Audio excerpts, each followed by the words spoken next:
Hi everyone. So this is the first of my 29 Leap into Fusion mineral paint videos.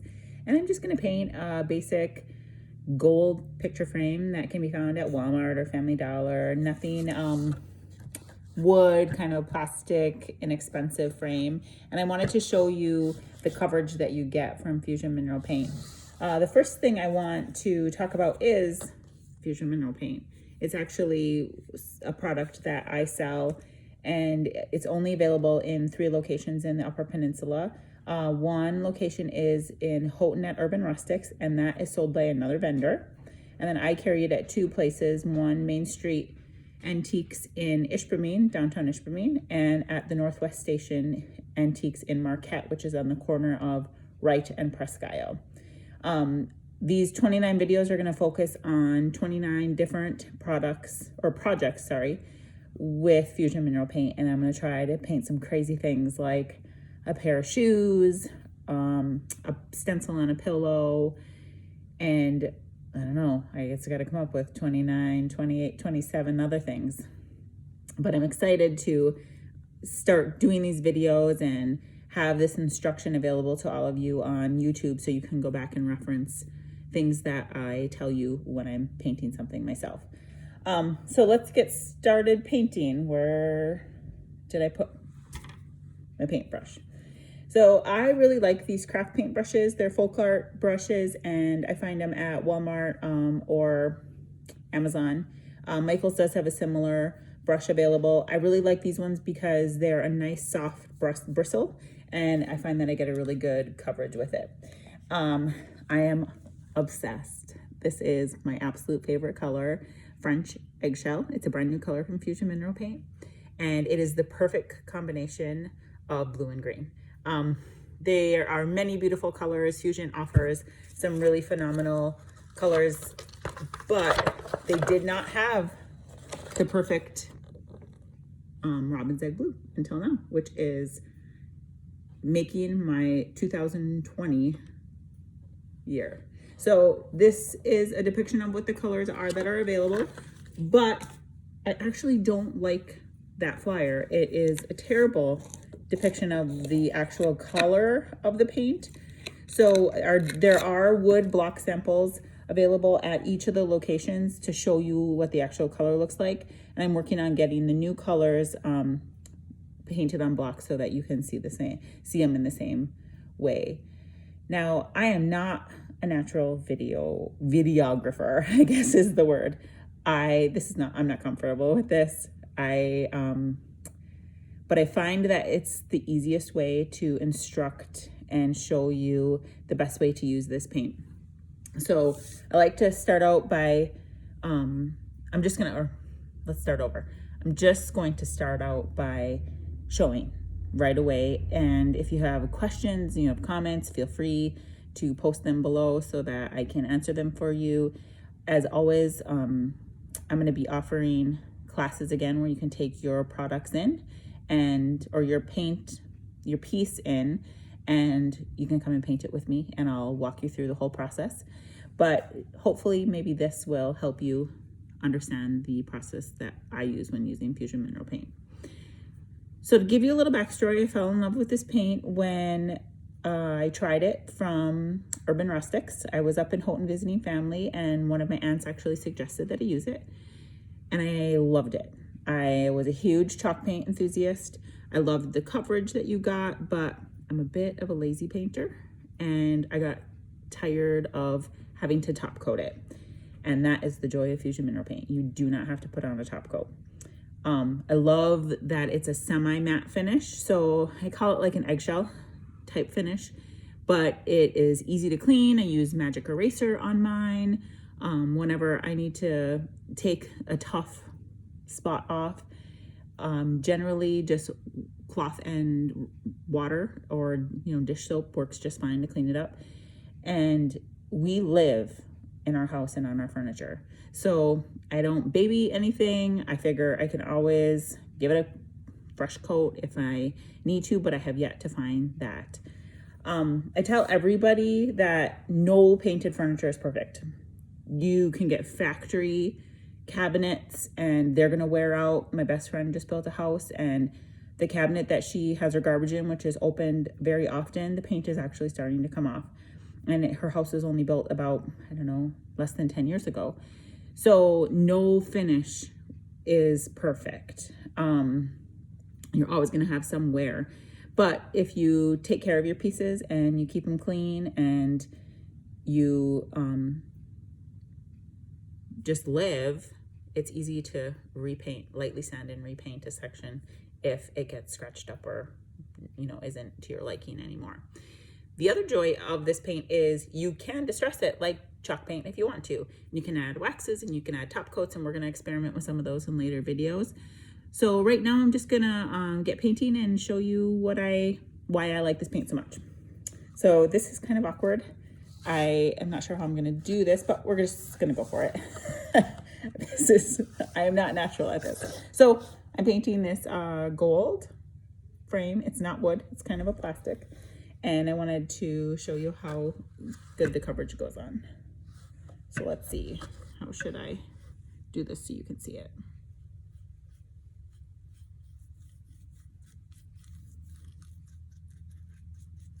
So normally, if you're using a latex paint or something on a plastic like this, you would end up with it not giving very good coverage. It would be kind of sloppy going on, because latex paint actually has a little bit of a plastic in it, and so it can be kind of difficult to put on a smooth finish like this.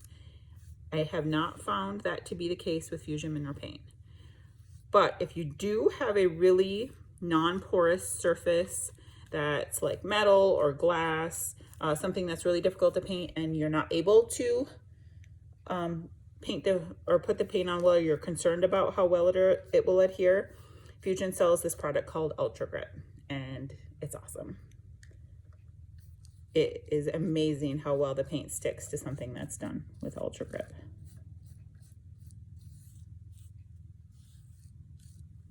So you see how well that first coat is covering? It's shocking to me. I started painting furniture at least 20 years ago. I've been married to my husband for 21 years, and I've always been really thrifty. I love bargains. I love garage sailing. I love having things that nobody else has. I'm really creative in how I use my things. I don't hesitate to mix colors and patterns, and it brings me a lot of joy when I find something that's really unique and then paint brings it alive. People ask, do I paint everything? And not always. I really love old furniture. It's my thing. And I love anything that has history, and I love anything that needs to be saved from the dump. So sometimes we take old pieces and we salvage them and we make them into something new. I'm not sure if I'm showing this very well.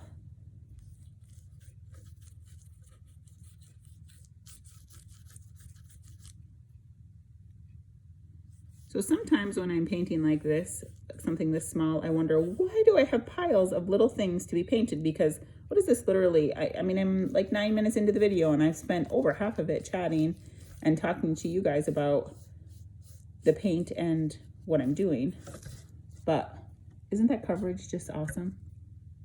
It's shocking to me. This is plastic. I absolutely love using this paint on furniture. It goes on really smoothly. If you do end up with some brush marks, it is not difficult to take a sanding sponge or something, a light, I like a sanding sponge because it's easy to maneuver, but some light sandpaper, and if you lightly sand it within like 24 hours of painting it, you're gonna get that nice buttery smooth surface. If you have any brush strokes, you can kind of sand them out right away. Or, not right away, but I guess you can sand them out within that first 24 hours once it's completely dry. One thing I do love about this paint is how fast it dries. I always want to encourage you when you're using this paint not to over brush the paint or overwork it. It tends to, that's when you get brush marks, is when you overwork the paint. So if you don't overwork the paint and you just go once or twice over the spot and keep moving on, you're going to eliminate some of those brush marks. And I think, I know I have a tendency to overwork the paint. I want to get as much coverage as possible. If you are not getting the coverage in 1 or 2 strokes, you're not going to get it completely. You're going to end up with brush marks or wiping away the paint that's already there. So don't overwork the paint. Make sure that you just use 1 or 2 brush strokes. And isn't that shocking? I love the coverage that we're getting. It's so cool. Now, there are some edges that have to be painted, but you get the point. This paint goes on fairly easily. And looking at it, I'm going to look at it a little bit closer. If I decided that I wanted to distress it, I think 1 coat would be enough, because a second coat, if I'm going to distress it and rub away some of the paint, a second coat wouldn't be necessary because it'll look nice distressed. I'll show you that coverage again. This is 1 coat on plastic, a plastic gold frame. So tomorrow night, I think I'm going to attempt a pair of shoes. We'll see. I did my daughter's pair of canvas Vans, and they turned out pretty cool. But they were old, and she's not going to really wear them because she doesn't like that the rubber is not really cleanable anymore. So I'm going to try to find a pair of faux leather ballet flats, and I'm going to paint them a really pretty color. I'm thinking like the grass green, or I think it's called Park Bench. And that'll be a fun project. So I look forward to having you guys watch my next video. I will get 29 videos in before February 29th.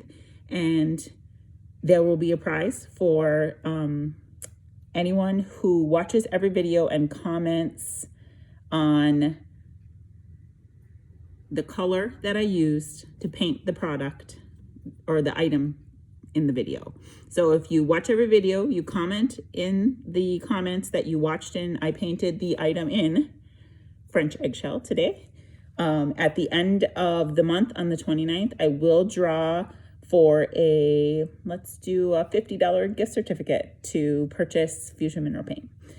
And that will get you 2 and a couple brushes, or paint and some of the other products that we'll be experimenting with. But thank you. Thank you for getting this far. Thank you for listening to me. And I look forward to posting another video tomorrow. Bye.